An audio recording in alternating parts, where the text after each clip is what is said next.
Hoy es la actividad 1212 de Tribuna Ciudadana. Eso quiere decir que ya somos una institución de larga trayectoria. De hecho, este año se cumplen 40 años desde la fundación y tendremos que hacer alguna actividad especial para celebrar esa mayoría de edad.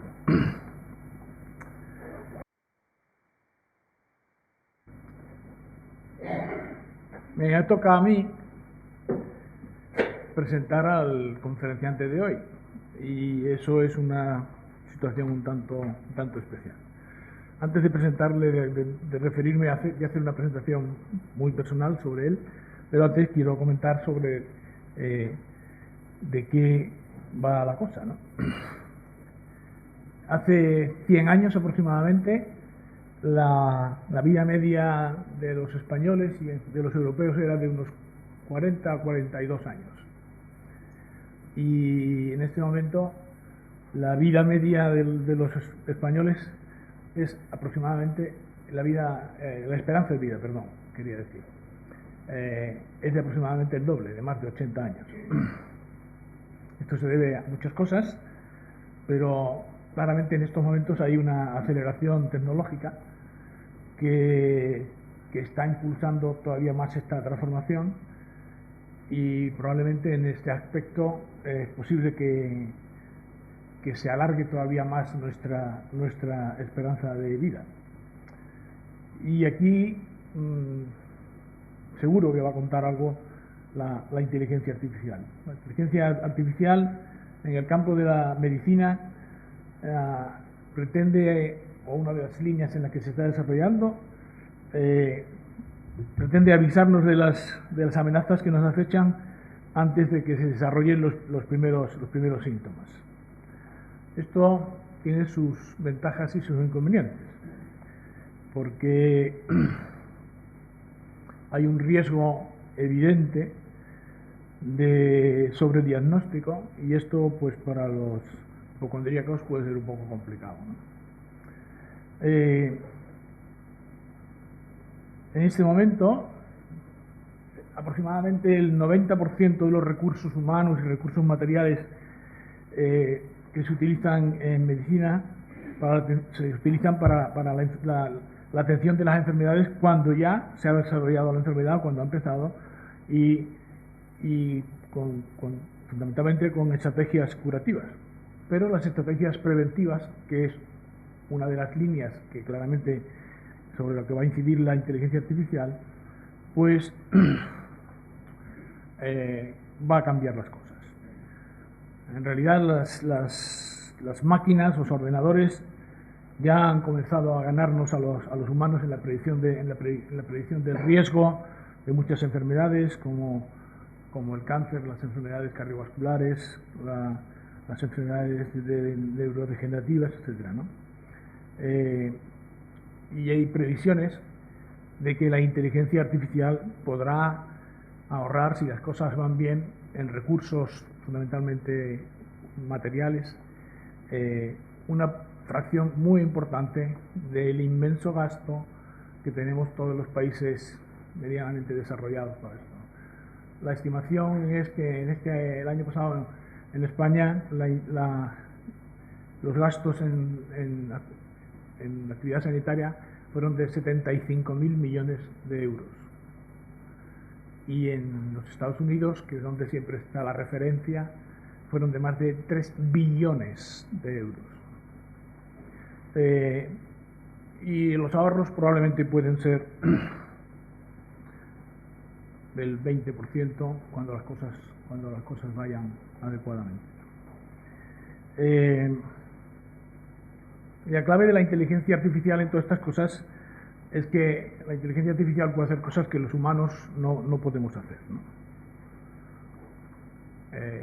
Los equipos, los ordenadores pueden utilizar enormes volúmenes de datos y técnicas matemáticas y de computación podrán extraer biomarcadores para hacer las previsiones de esa enfermedad a la que comenzamos.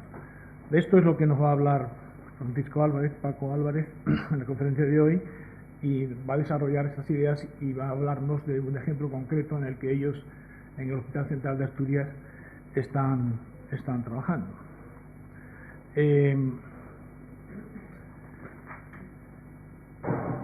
Los avances en inteligencia artificial está claro que están siendo ya y serán todavía más extraordinarios, pero plantean también nuevos riesgos y nuevos desafíos, no cabe duda.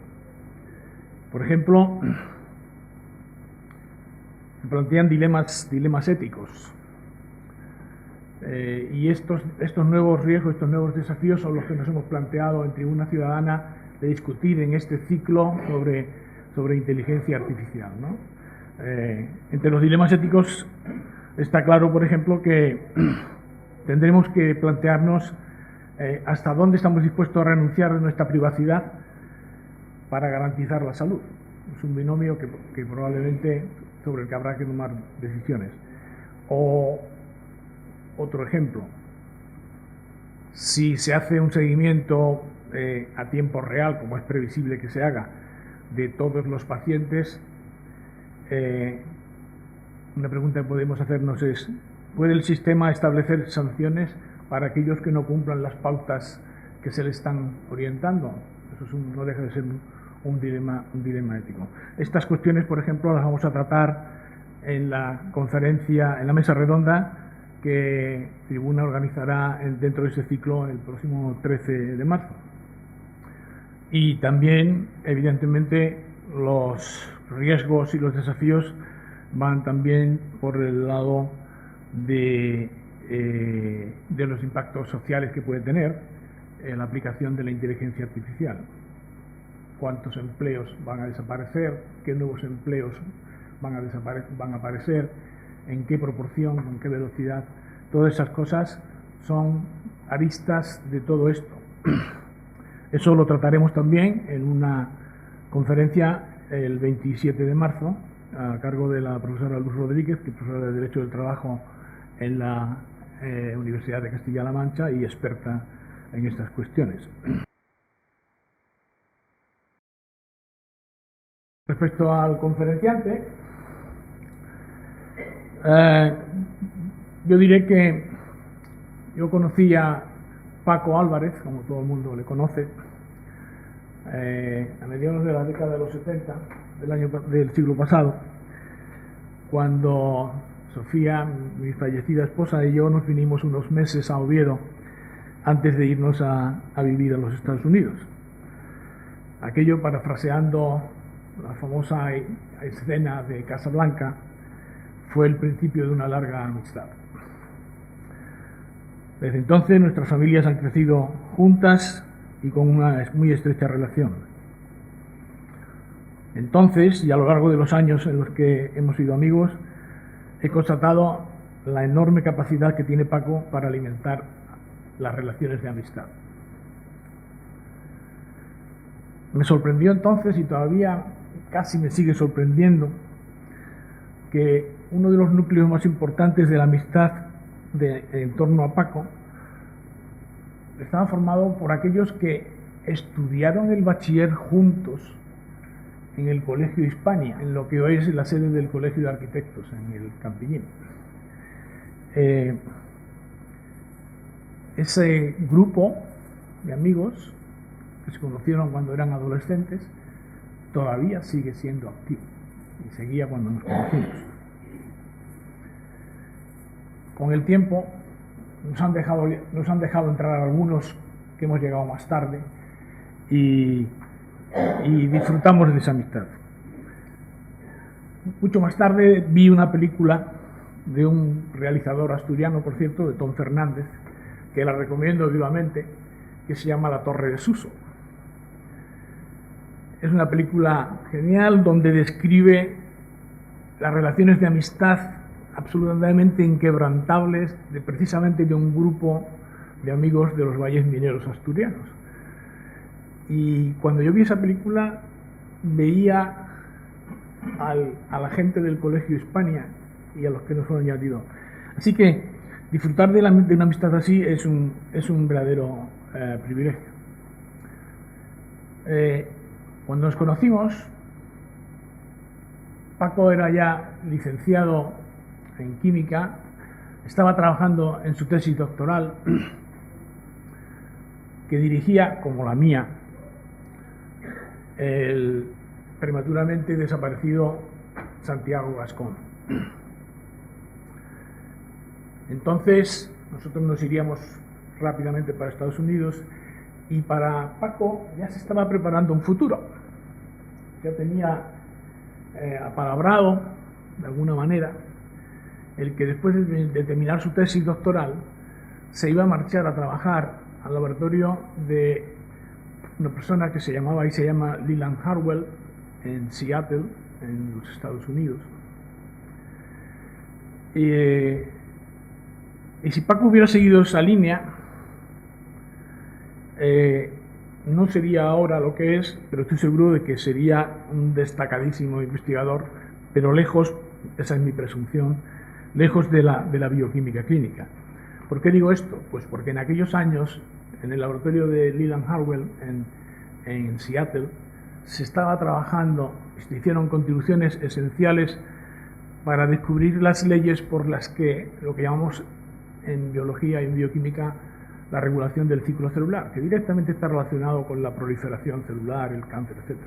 Tan importantes fueron aquellas contribuciones que a Harwell, unos pocos años después, le dieron el premio Nobel. Así que si Paco hubiera caído allí, pues seguramente hubiera tenido otra trayectoria. Pero en aquel momento, ya estando nosotros en Estados Unidos, ocurrieron dos cosas que cambiaron la historia de Paco Álvarez y que no sé si están directamente relacionadas una con la otra. Una es que conoció a Gurchane Mújica y la otra es que empezó a trabajar en el Hospital San Agustín. El laboratorio de Harwell se quedó sin Paco y Paco inició su nueva vida, que es la que le ha llevado a ser la destacadísima figura que es ahora en bioquímica clínica. Mi opinión personal es que, de todas maneras, Paco se quedó con la pequeña frustración de no haber hecho entonces la experiencia americana y la repitió, la hizo. Porque ya después, ya casado con Agur, ya incluso con hijos nacidos, empezó su periplo americano y lo empezó con instituciones, donde hizo su periplo en instituciones absolutamente destacadas. Empezó por los Institutos Nacionales de la Salud en Maryland, donde de hecho compartimos jefe allí con Leonard Cohen. Después estuvo en el Baylor College of Medicine en Houston y sobre todo su experiencia americana se definió muy bien por sus estancias en Washington University, en San Luis. Washington University, para los que no lo sepan, es una de las destacadísimas universidades americanas, cargadas de premio Nobel y particularmente en relación con la medicina. Paco empezó a trabajar allí con una persona que claramente condicionó su formación y con el que ha mantenido una relación hasta ahora mismo, Jack Leidenson. Jack le enseñó lo que es verdaderamente un laboratorio de medicina, lo que llamamos ahora un laboratorio de medicina. Con sus estancias, sus idas y venidas a Washington University, ya después de ser un profesional asentado aquí, también pues Paco ha desarrollado un extenso currículum vitae en relación con la docencia universitaria, con la investigación en bioquímica clínica y con la gestión hospitalaria.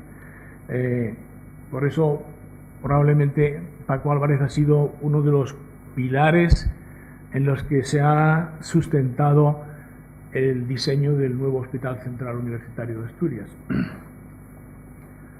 Él ha seguido trabajando antes y después del diseño del nuevo UCA, con intensidad, con calidad, y todo eso se ha reconocido finalmente cuando ha sido catedrático de Bioquímica y Biología Molecular en el departamento del mismo nombre de nuestra universidad, y solo hace unas semanas la Academia de Medicina del Principado de Asturias le nombró académico de número. Entiendo que para honrar para agradecerle esa contribución tan destacadísima al desarrollo de la buena medicina en Asturias. Esto no deja de ser una visión personal,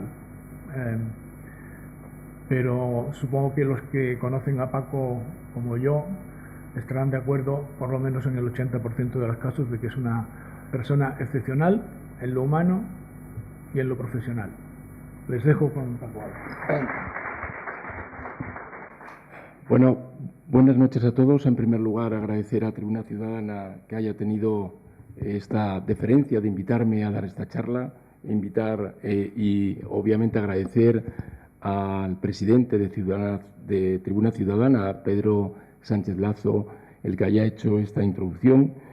Sí tengo que decir que, aunque ha dicho tantas cosas, la primera que quiero decir es que yo no tengo nada que ver con esa casi duplicidad de esperanza de vida que ha dicho él. No vaya a ser que también se me adjudique el que yo soy partícipe de que hace 100 años la esperanza de vida era de 42 y ahora es de 84. No tengo nada que ver. Yo espero que en la charla que voy a darles hoy no les aburra. Si les aburro, tengo que pedirles disculpas. Y voy a dividirla en tres partes. Una primera parte que voy a hablar de determinados términos que voy a utilizar en la charla y que yo creo que es interesante que al menos sepamos exactamente a qué nos referimos. Voy a hablar de las aplicaciones clínicas que todavía no son reales, pero que están ahí a la vuelta de la esquina, porque muchas de las aplicaciones que voy a decir son estudios retrospectivos que necesitan ser validados para que obviamente los podamos aplicar en la clínica. Y finalmente sí voy a hablar de un hecho real, que es lo que nosotros hemos diseñado o estamos a punto de validar nuestro grupo en el Hospital Universitario Central de Asturias, y que es donde yo me gustaría explicarles con más detalle lo que puede ser digamos, apoyo real de la inteligencia artificial al clínico.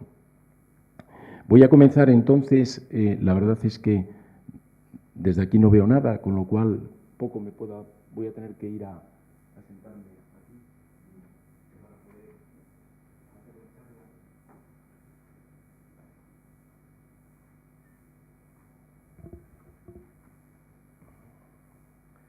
Bueno, pues como decía, voy a empezar definiendo una serie de términos que yo creo que son interesantes antes de entrar en materia para hablarles exactamente de lo que son las aplicaciones y decirles que la inteligencia artificial no es de ayer, aunque todavía efectivamente, como les decía, no está aplicada totalmente o de una forma ya definitiva a la medicina, pero solamente tiene o es de los años 30 del siglo pasado y culminó en el año 50 cuando Alan Turing publicó Computing, Machinery and Intelligence, en el que preguntaba si podían pensar las máquinas.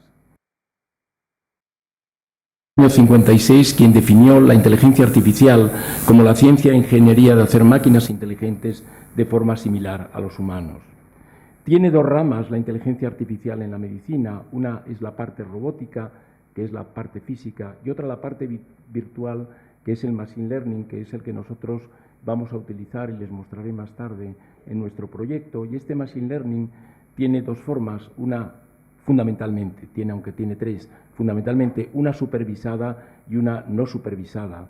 Y dentro de la física, estos robots como ayudantes hoy ya son una realidad a personas con movilidad limitada o robots que sirven para comunicar y enseñar a niños autistas e incluso nanorobots que van a permitir y que permiten ya la llegada de drogas a tejidos dianas de difícil acceso, como son zonas con hipoxia que realmente no puede llegar un fármaco fácilmente.